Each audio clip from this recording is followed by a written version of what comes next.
ನಮಸ್ಕಾರ ವೀಕ್ಷಕರೇ, ನೀವೇನು ತಮ್ಮನಲ್ಲಿ ನೋಡಿದ್ರ 100% ನಿಜವಾಗಿರುವಂಥದ್ದು ಹೌದು ವೀಕ್ಷಕರೇ. ಮನೆ ಮನೆಗೆ ಆಹಾರ ಮತ್ತು ನಾಗರಿಕ ಇಲಾಖೆಯ ಅಧಿಕಾರಿಗಳು ತೆರಳುತ್ತಾ ಇರುವಂಥದ್ದು, ಬರ್ತಾ ಇರುವಂಥದ್ದು. ಸೊ ನಿಮ್ಮ ರೇಷನ್ ಕಾರ್ಡ್ಗಳಲ್ಲಿ, ನಿಮ್ಮ ಒಂದು ರೇಷನ್ ಕಾರ್ಡ್ಗಳಿಗೆ ಸಂಬಂಧಪಟ್ಟಂತಹ ದಾಖಲೆಗಳಲ್ಲಿ ಏನಾದರೂ ತಪ್ಪುಗಳು ಕಂಡು ಬಂದರೆ, ಫೇಕ್ ಡಾಕ್ಯುಮೆಂಟ್ಸ್ಗಳು ಕಂಡು ಬಂದರೆ ಸ್ಪಾಟ್ನಲ್ಲಿನೇ ರೇಷನ್ ಕಾರ್ಡ್ಗಳನ್ನ ಡೆಡ್ ಮಾಡ್ತಾ ಇರುವಂಥದ್ದು. ಸೊ ಹಾಗಾದರೆ ಈ ರೀತಿ ಯಾಕೆ ಮಾಡ್ತಾ ಇದ್ದಾರೆ? ರೇಷನ್ ಕಾರ್ಡು ಎಷ್ಟು ಇಂಪಾರ್ಟೆಂಟು ಜನರಿಗೆ ಅನ್ನೋದನ್ನು ಎಲ್ಲರಿಗೂ ಕೂಡ ಗೊತ್ತಿರುತ್ತೆ. ಯಾಕಂದರೆ ಆ ಒಂದು ರೇಷನ್ ಕಾರ್ಡ್ ಇಲ್ಲಪ್ಪ ಅಂದರೆ ಯಾವುದೇ ರೀತಿಯಾದಂತಹ ಯೋಜನೆಗಳನ್ನು, ಸ್ಕೀಮ್ಸ್ಗಳ ಒಂದು ಹಣವನ್ನಾಗಿರಲಿ, ಸ್ಕೀಮ್ಸ್ಗಳನ್ನಾಗಿರಲಿ ಪಡಿಲಿಕ್ಕೆ ಸಾಧ್ಯವಿಲ್ಲ. ಸೊ ಅಷ್ಟು ಇಂಪಾರ್ಟೆಂಟ್ ಆಗಿದೆ ರೇಷನ್ ಕಾರ್ಡು. ಸೊ ಅದನ್ನೇ ಇವರು ಡೆಡ್ ಮಾಡ್ತಾ ಇರುವಂಥದ್ದು ಯಾಕೆ ಅಂತ ಎಲ್ಲರ ತಲೆಯಲ್ಲಿ ಕ್ವಶನ್ ಉಂಟಾಗ್ತಾ ಇರೋದು ಇದು ಸಹಜನೇ.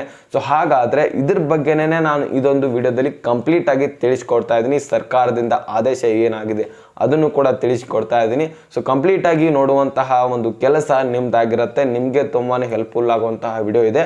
ಸೊ ಕಂಪ್ಲೀಟ್ ಆಗಿ ವಾಚ್ ಮಾಡಿ. ಚಾನಲ್ಗೆ ಸಬ್ಸ್ಕ್ರೈಬ್ ಮಾಡಿಲ್ಲ ಅಂದರೆ ಬೇಗನೆ ಸಬ್ಸ್ಕ್ರೈಬ್ ಮಾಡ್ಕೊಳ್ಳಿ. ವಿಡಿಯೋಕ್ಕೊಂದೇ ಒಂದು ಲೈಕ್ ಕೊಟ್ಬಿಟ್ಟೆ ವಿಡಿಯೋನ ನೋಡಲಿಕ್ಕೆ ಸ್ಟಾರ್ಟ್ ಮಾಡಿ ಕಣ್ರಿ. ಸೊ ಈಗ ಡೈರೆಕ್ಟಾಗಿ ಪಾಯಿಂಟ್ಗೆ ಬಂದುಬಿಡ್ತೇನೆ. ಇಲ್ಲಿ ನೋಡಿ, ರಾಷ್ಟ್ರೀಯ ಆಹಾರ ಭದ್ರತಾ ಕಾಯ್ದೆ ಅಡಿಯಲ್ಲಿ ಟೋಟಲ್ ಆಗಿ ಎಷ್ಟು ಅರ್ಜಿಯನ್ನು ನಾವು ಸಲ್ಲಿಸಬೇಕಾಗಿತ್ತಪ್ಪ ಅಂದರೆ, ಈಗ ಟೋಟಲ್ ಆಗಿ ಎಷ್ಟು ಅಂದರೆ, ಈಗ ಹುದ್ದೆಗಳನ್ನು ಕರೆದಿರ್ತಾರೆ ಅಂತ ಅಂದ್ಕೊಳ್ಳಿ, ಅದಕ್ಕೆ ಇಂತಿಷ್ಟು ಅಂತ ಒಂದು ನಂಬರ್ಗಳಿರ್ತವೆ. ಅಂದರೆ 1000 ಹುದ್ದೆಗಳು ಅಥವಾ 1500 ಹುದ್ದೆಗಳು ಖಾಲಿ ಇರ್ತವೆ. ಅದಕ್ಕೆ ನೀವು ಎಷ್ಟು ಬೇಕಾದರೂ ಅರ್ಜಿ ಸಲ್ಲಿಸಿ, ನಾವು ಅಷ್ಟೇ ತೆಗೆದುಕೊಳ್ಳೋದು.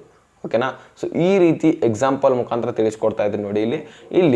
ಮತ್ತೆ ಇಲ್ಲಿ ನೋಡಿ, ರಾಷ್ಟ್ರೀಯ ಆಹಾರ ಭದ್ರತಾ ಕಾಯ್ದೆ ಅಡಿಯಲ್ಲಿ ಟೋಟಲ್ ಆಗಿ ನಮ್ಮ ಕರ್ನಾಟಕ ರಾಜ್ಯದಲ್ಲಿ 1,03,00,000 ಸಮಥಿಂಗ್ ರೇಷನ್ ಕಾರ್ಡ್ಗಳು ಅಷ್ಟೇ ನಾವು ಮಾಡಿಸ್ಬೇಕಂತ ಒಂದು ಆಯ್ಕೆ ಇದೇನು ಕಾನೂನು ಇದೆ. ಅಲ್ಲಿ ಒಂದು ನೀವು ಈಗ ಅರ್ಜಿ ಎಷ್ಟು ಸಲ್ಲಿಸಿದಾರೆ ಅಂದರೆ, ಟೋಟಲ್ ಆಗಿ ಅದಕ್ಕಿಂತ ಮೀರಿ ಅರ್ಜಿಯನ್ನು ಸಲ್ಲಿಸಿದ್ದಾರೆ. ಉದಾಹರಣೆ 1,50,00,000, 1,20,00,000. ಸೊ ಇಷ್ಟೆಲ್ಲ ಒಂದು ಅರ್ಜಿಗಳನ್ನು ಸಲ್ಲಿಕೆ ಮಾಡಿದ್ದಾರೆ. ಸೊ ಹಾಗಾದರೆ ಈ ಎಲ್ಲನೂ ಕೂಡ ಅರ್ಜಿ ಸಲ್ಲಿಸಿದವರಿಗೆ ಆ ಒಂದು ರೇಷನ್ ಕಾರ್ಡ್ ಹೋಗಲ್ಲ.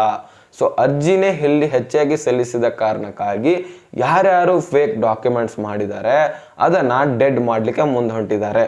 ಆಹಾರ ಮತ್ತು ನಾಗರಿಕ ಸರಬರಾಜು ಇಲಾಖೆ ಒಂದು ಟೀಮನ್ನು ರೆಡಿ ಮಾಡಿರುವಂಥದ್ದು. ಆ ಟೀಮ್ ಇಲ್ಲ ಅಂದರೆ ಆಯಾ ಜಿಲ್ಲೆಗಳಲ್ಲಿ ಅಲ್ಲಿಯ ನಿರ್ದೇಶಕರೇ ಆ ಒಂದು ರೇಷನ್ ಕಾರ್ಡ್ಗಳನ್ನ ಡೆಡ್ ಮಾಡಲಿಕ್ಕೆ ಮನೆ ಮನೆಗೆ ತೆರಳುತ್ತಾ ಇದ್ದಾರೆ. ಸೊ ಹಾಗಾದರೆ ಎಂತಹ ಡಾಕ್ಯುಮೆಂಟ್ಸ್ಗಳು ಇರ್ತವೆ, ಯಾವ ಒಂದು ರೇಷನ್ ಕಾರ್ಡ್ಗಳನ್ನ ಡೆಡ್ ಮಾಡ್ತಾ ಇದ್ದಾರೆ ಅಂತ ತಿಳ್ಕೊಳ್ಳೋದಾದರೆ, ಇಲ್ಲಿ ನೋಡಿ, ಇಲ್ಲಿ 3-4 ಎಕ್ಸಾಂಪಲ್ಗಳಿದ್ದಾವೆ ಹೇಳ್ಬೇಕಂದ್ರೆ ನಿಮಗೆ. ಮುಖ್ಯವಾಗಿ ಈಗ ಒಂದೊಂದಾಗಿ ನಾನು ತಿಳಿಸ್ತಾ ಹೋಗ್ತೀನಿ.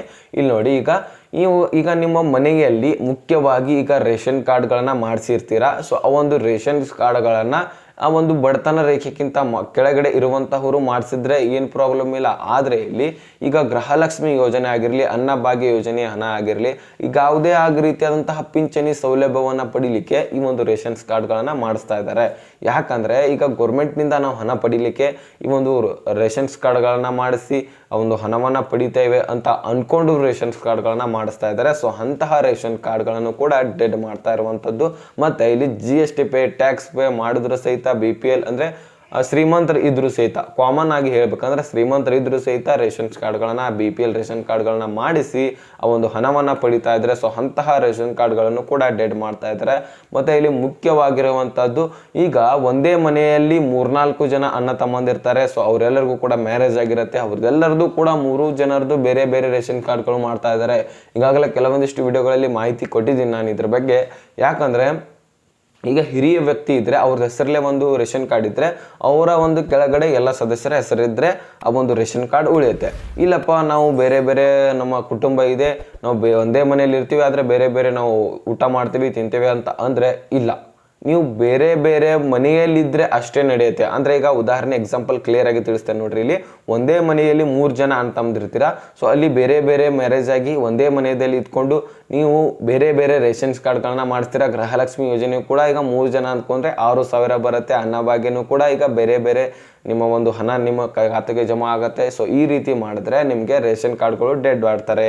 ನೀವೇನಾದರೂ ಬೇರೆ ಬೇರೆ ಮನೆಯಲ್ಲಿ ಇದ್ಕೊಂಡು ಬೇರೆ ಬೇರೆ ಅಣ್ಣ ತಮ್ಮದೇ ಇರಿ, 3 ಜನ ಇರಿ ಅಥವಾ 4 ಜನ ಇರಿ, ಆದರೆ ಬೇರೆ ಬೇರೆ ಮನೆಗಳಲ್ಲಿ ಇದ್ಕೊಂಡು ಆ ಒಂದು ರೇಷನ್ ಕಾರ್ಡ್ಗಳ ಹಣವನ್ನು, ರೇಷನ್ ಅನ್ನ ಮತ್ತು ಗೃಹಲಕ್ಷ್ಮಿ ಯೋಜನೆ ಹಣವನ್ನು, ಬೇರೆ ಪಿಂಚಣಿಯನ್ನು, ಸೊ ಯಾವುದೇ ರೀತಿಯಾದಂಥ ಹಣ ಪಡೀರಿ, ಬೇಕಾದರೆ ನೀವು ಗೌರ್ಮೆಂಟ್ ಸ್ಕೀಮ್ನ ಯಾವುದೇ ಒಂದು ಸ್ಕೀಮನ್ನು ಪಡಿತಾ ಹೋಗಿ ನಡೆಯುತ್ತೆ. ಆದರೆ ಇಲ್ಲಿ ಒಂದೇ ಮನೆಯಲ್ಲಿ ಇದ್ಕೊಂಡು ಬೇರೆ ಬೇರೆ ರೇಷನ್ ಕಾರ್ಡ್ಗಳನ್ನು ಮಾಡಿಸಿಕೊಂಡು ಹಣವನ್ನು ಪಡಿತಾ ಹೋಗಿದ್ರೆ ಸೊ ನಿಮಗೆ ಒಂದು ರೇಷನ್ ಕಾರ್ಡ್ಗಳನ್ನ ಡೆಡ್ ಮಾಡುವಂತಹ ಸಾಧ್ಯತೆ ಅಲ್ಲ, ಡೆಡ್ ಮಾಡೇ ಮಾಡ್ತಾರೆ, 100% ಡೆಡ್ ಮಾಡ್ತಾರೆ ಅಂತ ಹೇಳಿದ್ದಾರೆ ವೀಕ್ಷಕರೇ.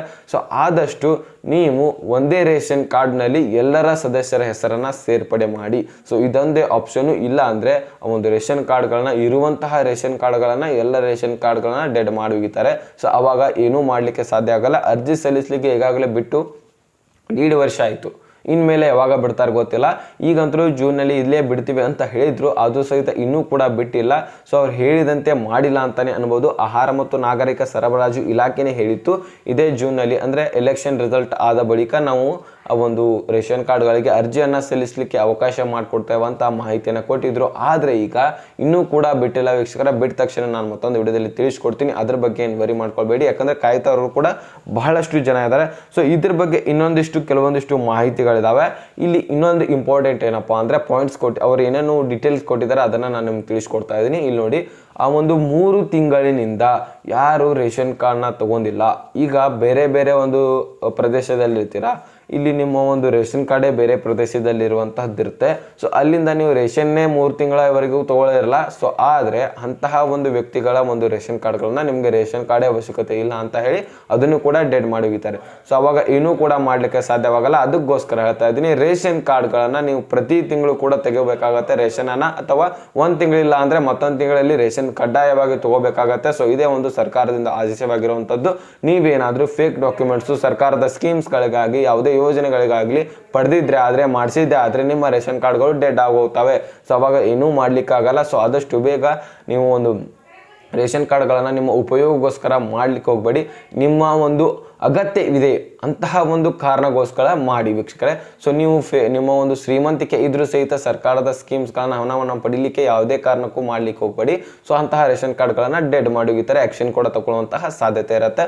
ಸೊ ಇದಿಷ್ಟು ಮಾಹಿತಿ ಗೌರ್ಮೆಂಟ್ನಿಂದ ಬಂದಿತ್ತು, ನಾನು ತಿಳಿಸ್ಕೊಟ್ಟಿದ್ದೀನಿ, ಆದೇಶ ಕೂಡ ಮಾಡಿದ್ದಾರೆ. ಸೊ ಎಲ್ಲರೂ ಮನೆಗೂ ಕೂಡ ಆದಷ್ಟು ಕೆಲವೊಂದಿಷ್ಟು ಮನೆಗಳಿಗೆ ಬರಲ್ಲ ಅನ್ಸುತ್ತೆ, ಹೆಚ್ಚಾನೆಚ್ಚು ಜನರ ಮನೆಗಳಿಗೆ ಹೋಗ್ತಾರೆ, ಒಂದು ಡಾಕ್ಯುಮೆಂಟ್ಸ್ಗಳನ್ನ ಚೆಕ್ ಮಾಡ್ತಾರೆ. ಸೊ ಅಲ್ಲೇನಾದರೂ ಫೇಕ್ ಡಾಕ್ಯುಮೆಂಟ್ಸ್ಗಳು ಕಂಡು ಬಂದಿದೆ ಆದರೆ ಡೆಡ್ ಮಾಡಿರ್ತಾರೆ ಸ್ಪಾಟ್ನಲ್ಲಿ. ಸೊ ಇದಿಷ್ಟು ಮಾಹಿತಿಗಳು ಅರ್ಥ ಆಗಿದ್ರೆ ಲೈಕ್ ಮಾಡಿ, ನಿಮ್ಮ ಸ್ನೇಹಿತರಿಗೂ ಕೂಡ ಶೇರ್ ಮಾಡಿ, ಹಾಗೆ ಸಬ್ಸ್ಕ್ರೈಬ್ ಮಾಡಿ ಅಂತ ಹೇಳ್ತಾ ಮತ್ತೆ ಮುಂದಿನ ಮಾಹಿತಿ ಸಿಗೋಣ. ಸೊ ಅಲ್ಲಿ ತನಕ ಬಾಯ್, ಟೇಕ್ ಕೇರ್ ಫ್ರೆಂಡ್ಸ್.